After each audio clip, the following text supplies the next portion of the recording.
Machilipatnam parliament సభ్యుడు వల్లభనేని బాలశౌరి జనసైనికులు కూడా ఎక్కడా దాడులు దౌర్జన్యాలకు దిగవద్దని ఆయన కోరారు.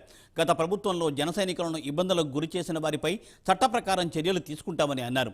జనసేన పార్టీ నుండి పోటీ చేసి విజయం సాధించిన తర్వాత తొలిసారి మచిలీపట్నం విచ్చేసిన ఆయన విలేకరులతో మాట్లాడారు.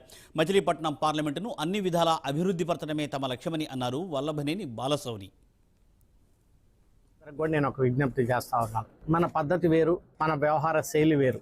ఎక్కడ అనవసరంగా దౌర్జన్యాలు మీరు చేయొద్దు, దాడులు చేయొద్దు. వాళ్ళు చేసినటువంటి తప్పులు ఏదైతే ఉన్నాయో చట్టపరంగా ఆ డిపార్ట్మెంట్లు చర్యలు తీసుకుంటారు. ఎవరు కూడా చట్టాన్ని చేతిలో తీసుకోవద్దని చెప్పేసి నేను మనవి చేస్తా ఉన్నా. వాళ్ళు చేసినటువంటి అరాచకాలు మనం చేయొద్దు. పవన్ కళ్యాణ్ గారు కూడా ఈ విషయం గురించి స్పష్టంగా చెప్పారు. మనం ఒక క్రమశిక్షణ కలిగినటువంటి జన సైనికులుగా, కార్యకర్తలుగా మనం ప్రవర్తించాలనేటువంటిది ప్రతి ఒక్క జన సైనికుడిని నేను కోరుతా ఉన్నాను. అందరం కాన్సన్ట్రేట్ చేయాల్సింది అభివృద్ధి మీద. అదే రకంగా ప్రజలకు ఉన్నటువంటి సమస్యలు, ప్రధానమైనటువంటి సమస్యల మీద మనం అర్థం చేసుకొని ఆ సమస్యలను పరిష్కరించడానికి గెలిచిన అభ్యర్థులందరం కూడా కృషి చేయాలి. పవర్ ఫైనాన్స్ కార్పొరేషన్ ద్వారా లోన్ తీసుకొచ్చి పోర్టుని డెవలప్ చేస్తా ఉన్నాం. ఒక 1.5 yearsలో నాకు తెలిసి ఆ పోర్టును కంప్లీట్ చేసి దాన్ని ఇక్కడ ప్రజలకు అంకితం చేస్తాం, జాతికి అంకితం చేస్తాం.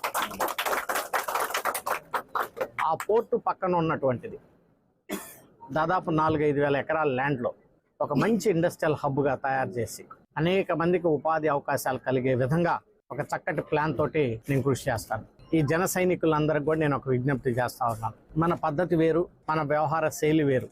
ఎక్కడ అనవసరంగా దౌర్జన్యాలు మీరు చేయొద్దు, దాడులు చేయొద్దు.